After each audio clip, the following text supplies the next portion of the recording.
السلام علیکم ورحمۃ اللہ وبرکاتہ۔ ناظرین، امیر شریعت سید عطا اللہ شاہ بخاری رحمۃ اللہ علیہ ایک عالم بعمل، بے باک و نڈر اور محبت رسول صلی اللہ علیہ وآلہ وسلم کی دولت سے مالا مال ایک خوبصورت شخصیت کے مالک تھے۔ شاہ جی بلا شبہ برصغیر پاک و ہند کے سب سے بڑے خطیب تھے۔ ان کی پوری زندگی تحفظ ختم نبوت میں گزری۔ اس مقدس مشن کی خاطر بقول خود ان کی آدھی زندگی جیل میں اور آدھی ریل میں گزری۔ مولانا قاری محمد حنیف صاحب ملتانی رحمۃ اللہ علیہ اپنی ایک تقریر میں فرماتے ہیں کہ میں حج کے لیے مکہ مکرمہ گیا۔ میری ملاقات ایک ولی اللہ مولانا خیر محمد صاحب سے ہوئی جو بہاولپور میں رہتے تھے۔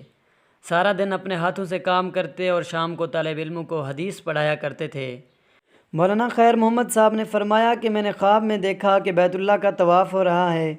حضرت آدم علیہ السلام طواف کر رہے ہیں، حضرت خلیل اللہ علیہ السلام طواف کر رہے ہیں، حضرت کلیم اللہ علیہ السلام طواف کر رہے ہیں، حضرت ذبیح اللہ علیہ السلام، حضرت یعقوب علیہ السلام، حضرت یوسف علیہ السلام اور حضرت ایوب علیہ السلام موجود ہیں۔ انبیاء کرام علیہم السلام کی ایک بڑی جماعت طواف کر رہی ہے اور پیچھے پیچھے سید عطا اللہ شاہ بخاری رحمۃ اللہ علیہ چل رہے ہیں۔ مولانا خیر محمد صاحب فرماتے ہیں، میں نے پوچھا شاہ جی یہ مرتبہ کیسے ملا کہ انبیاء کرام علیہم السلام کے ساتھ بیت اللہ کا طواف؟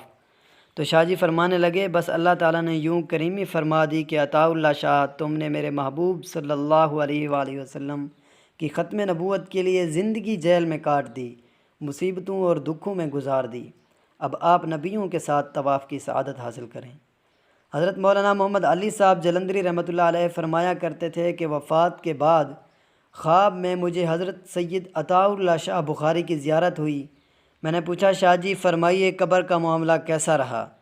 شاہ صاحب نے فرمایا کہ بھائی یہ منزل بہت مشکل ہے، آقائے نامدار صلی اللہ علیہ وآلہ وسلم کی ختم نبوت کے تحفظ کی برکت سے معافی مل گئی۔ ناظرین، ہماری اس ویڈیو کے بارے میں ایک کومنٹ ضرور دیجیے گا۔ ہاں، اگر آپ ہمارے چینل پہ پہلی مرتبہ آئے ہیں تو چینل کو بھی ضرور سبسکرائب کر دیجیے گا۔ والسلام۔